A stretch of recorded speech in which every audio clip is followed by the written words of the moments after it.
Alors, nous voici avec notre 4e capsule qui sera la dernière capsule pour cette semaine. Puis, moi, je vais vous montrer les sources de lumière.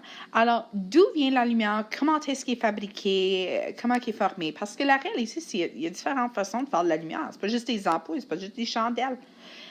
Alors, premièrement, nous avons notre source la plus abondante de lumière et ça, c'est le soleil. Le soleil, comme qu'on a vu en chimie, est fait de quel atome? Est fait d'hydrogène. Okay? Et ce qui est vraiment cool, c'est à la surface du soleil, il y a des réactions chimiques qui se passent. Il y a de la fusion nucléaire. Alors, qu'est-ce qui arrive? C'est quand 2 atomes d'hydrogène se fusionnent ensemble, ils vont créer de l'hélium. Mais non seulement qu'ils vont créer de l'hélium, ils vont créer une quantité énorme de lumière et de chaleur. Alors, tout à l'heure, on a dit, je vous ai posé la question, j'ai dit, est-ce que la lumière fabrique toujours de la chaleur? Est-ce que la lumière fabrique toujours de la chaleur? Et la réalité, c'est non, pas toujours. Mais si on regarde le soleil, oui, absolument, il y a de la chaleur qui est formée. Prochain exemple, c'est l'incandescence. Ça, vous ne le voyez pas super souvent. Là. Ça, c'est des ampoules qui sont datées un petit peu, qui reviennent un peu moins souvent. Une ampoule à incandescence. Alors, moi, je vais essayer de simplifier ça parce qu'encore une fois, on travaille tout le temps avec des longs mots, là. Mais essentiellement, c'est quand que l'objectif de l'appareil, ou dans ce cas-ci, c'est de l'ampoule, c'est de faire de la chaleur et en conséquence, cette chaleur va briller puis faire de la lumière. Alors, pourquoi est-ce qu'on n'utilise plus ces ampoules-là? Pourquoi qu'on a changé? Pourquoi qu'on est rendu avec des LED? Pourquoi qu'on est rendu avec des fluoros compacts? Et la réponse, c'est parce que ça gaspille de l'énergie. Pour qu'une ampoule incandescente fonctionne, si je regarde à la base ici, j'ai comme un petit bout métallique. Okay? Ça, c'est où le tout va se brancher. Et le côté aussi, il est métallique. Qu'est-ce qui va arriver? C'est quand tu te branches dans le circuit, l'électricité, elle va passer à travers le centre. Puis autour du centre, il y a un isolant. Tu peux voir la petite partie noire droite là. Ça, c'est un isolant. On retourne à la 9e année un petit peu des conducteurs et des isolants. Et vous voyez le pourquoi. Alors, tu branches dans le circuit, l'électricité, elle monte par le conducteur, elle passe dans fil 1, fil 2, et ensuite sort par fil 3, qui sort par le côté. Et c'est comme ça que ton circuit va fonctionner. Pourquoi que ça, c'est pas efficace? Pourquoi que ça donne la lumière, mais juste que ça utilise une énergie? Bien, je te pose la question. C'est-tu plus facile de passer à travers de l'air ou de passer à travers de l'eau? La réponse, c'est plus facile de passer à travers de l'air. Mais c'est la même chose avec cette ampoule. L'électricité ne doit pas passer à travers de l'air. Elle ne doit pas passer à travers de l'eau, mais elle doit passer à travers d'un fil. Et ça prend de l'énergie. Ça a du drag. Et c'est pourquoi qu'on est rendu avec des ampoules où on a réalisé c'est bien plus simple de passer à travers de l'air. Ça utilise moins d'énergie. Pour faire la lumière incandescente, ce petit fil ici, il va devenir red hot, il va venir chauffer au max. Et cette chaleur va le faire briller d'une couleur, peut-être vous l'avez vu, c'est comme une couleur orange, genre orange. Pas de E apparemment. Une couleur orange. Puis cette couleur orange-là va émettre de la lumière. Fait que quand on parle d'une ampoule incandescente, on fait de la chaleur en premier et de la lumière en deuxième. Puis ça gaspille de l'énergie. Y a-t-il quelqu'un qui sait qui a créé la première ampoule incandescente? C'était quel scientifique? C'était un monsieur Edison. Thomas Edison. The more you know. Thomas Edison. Alors, quand il a créé cette ampoule-là, il a utilisé un métal très spécial pour son petit fil. Ceux et celles qui s'en rappellent, un de mes éléments préférés en chimie, W, c'est du tungstène. On utilisait du tungstène pour faire de la lumière. Avec ce genre d'ampoule. Fait que là, sinon, on utilise moins l'incandescence. Peut-être que vous avez vu ces lampadaires chez vos... peut-être dans vos garages même, ou peut-être chez le garage de vos grands-parents. Mais un autre exemple, c'est une décharge électrique. Il y a certaines lampadaires, tu vas voir, quand ils vont briller, ça va être une couleur comme genre jaunâtre. OK? Ce qui est vraiment cool, et c'est plat qu'on n'est pas en classe parce que j'avais une tonne d'exemples visuels à vous montrer. Mais une décharge électrique, c'est quand l'électricité saute à travers d'un gaz et le gaz va le faire briller. Donc, ici, j'ai un genre de tube. Il est tough à voir, mais ça, c'est un tube. OK? À chaque bout du tube, il y a un bout métallique, deux bouts métalliques. On appelle ça anode et cathode. Et qu'est-ce qui est cool, c'est quand l'électricité va rentrer dans le circuit, elle va aller d'un bout métallique, elle va sauter à travers de l'air pour se rendre au deuxième bout métallique pour compléter le circuit et continuer. L'affaire qui est cool, c'est une décharge électrique. Elle va briller différentes couleurs selon le gaz. Une affaire qui m'a toujours viré folle, ça me vire folle. Quand on parle de pancarte en néon, un neon sign, le néon, si je remplis ce contenant-là de néon, quelle couleur croyez-vous que la lumière elle va être? La lumière, elle va être rouge, puis elle va toujours être rouge. Fait que des fois, on voit des genres de pancartes illuminées, puis le monde sont comme « Oh, a neon sign! » Si c'est pas rouge, c'est pas du néon qu'il y a à l'intérieur. Si vous avez vu les voitures avec les lumières qui sont comme genre plus bleues, ça c'est le même principe. Il y a de l'argon, argon lights, de l'argon qui est à l'intérieur. Et quand tu passes de l'électricité à travers de l'argon, ça donne une couleur bleue. Pourquoi que ça donne une couleur bleue? Parce que les électrons dans l'argon sont en train de sauter. Et quand ils reviennent, ils vont créer des ondes de longueur qui nous donnent la couleur bleue. Et je sais, ça semble niaiseux, madame. Des électrons qui sautent nous donnent des couleurs, mais c'est exactement ça. Des fois, ils vont sauter trop haut, on ne voit pas la lumière. Des fois, ils vont sauter trop court, on ne voit pas la lumière. Mais s'ils sautent avec la parfaite hauteur, on peut voir les couleurs différentes. Alors, les décharges électriques. Ah, là, on rentre dans le fun. La fluorescence. Alors, une ampoule fluorescente, moi, je vais aller un petit peu plus rapide. Fait qu'on va vraiment parler de comment que ça marche. OK? Les lumières fluorocompactes. OK? Regarde, si tu regardes la base, là, c'est genre le même principe qu'un incandescent. Tu as un conducteur au bout. Tu as un conducteur à côté et tu as l'isolant qui est autour. OK?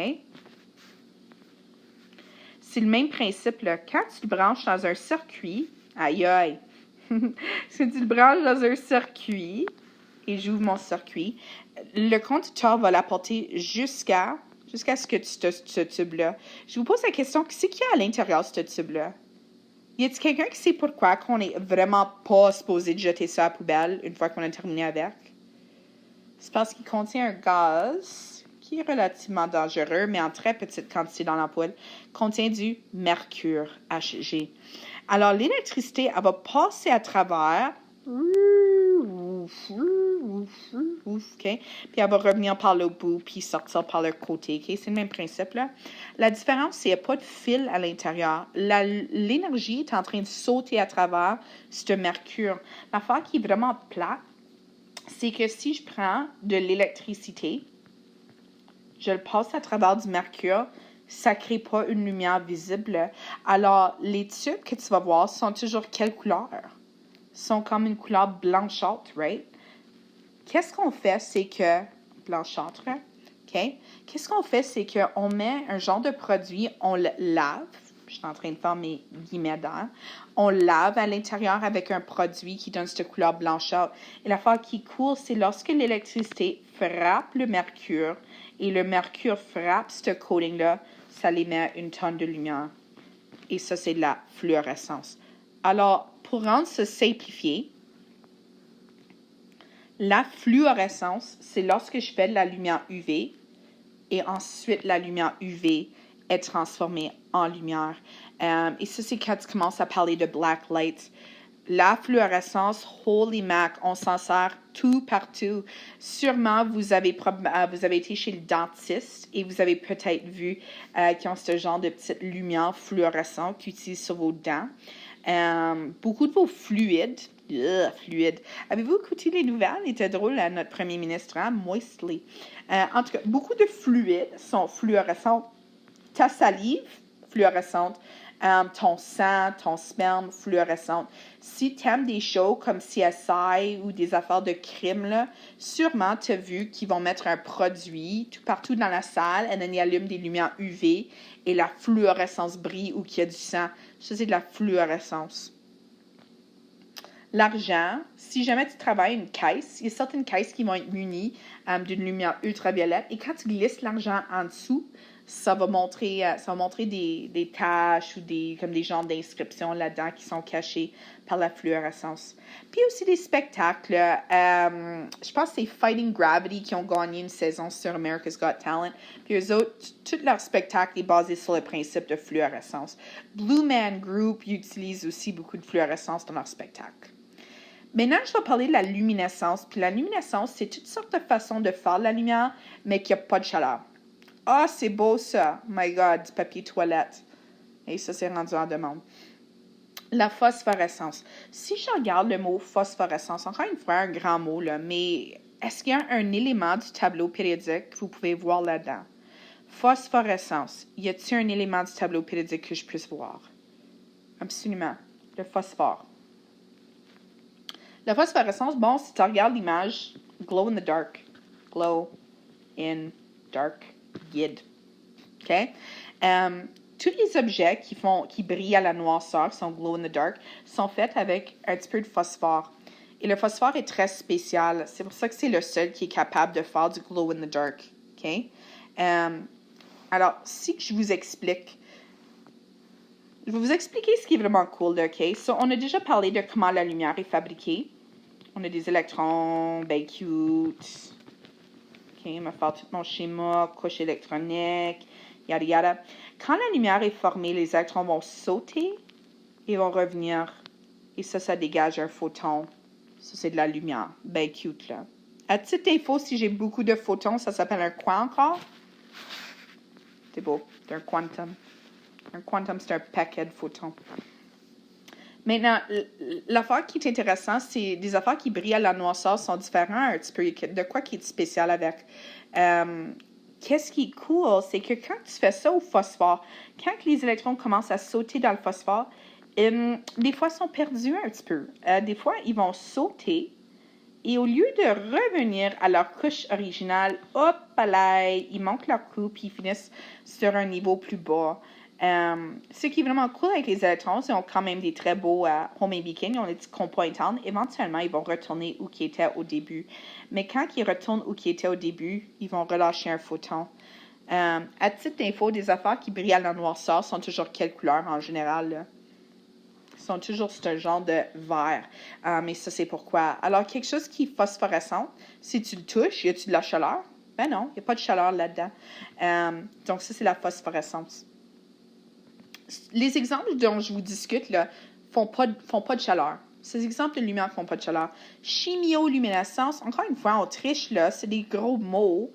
Chimioluminescence. La chimioluminescence, quand tu fais une réaction chimique, puis ça donne de la lumière. Laisse-moi vous illustrer ça. Fais pas ça à la maison. Le produit est toxique à l'intérieur, mais si jamais tu rouvres un glow stick, okay? À l'intérieur, il y a comme une petite capsule. Autour de la capsule, il y a un fluide. Et then, qu'est-ce que tu fais? C'est que tu craques l'affaire, là, OK? Tu ne craques pas en deux, évidemment, mais tu le brises. Tu entends le crunch, OK? Et then, qu'est-ce qui arrive? C'est le fluide qui est dans la capsule va se mélanger avec le fluide qui est à l'extérieur. Et cette réaction chimique-là, elle va briller. Maintenant, si jamais ça te tente de jouer avec des glow sticks un petit peu, y a-t-il quelqu'un qui sait comment faire durer plus longtemps un glow stick?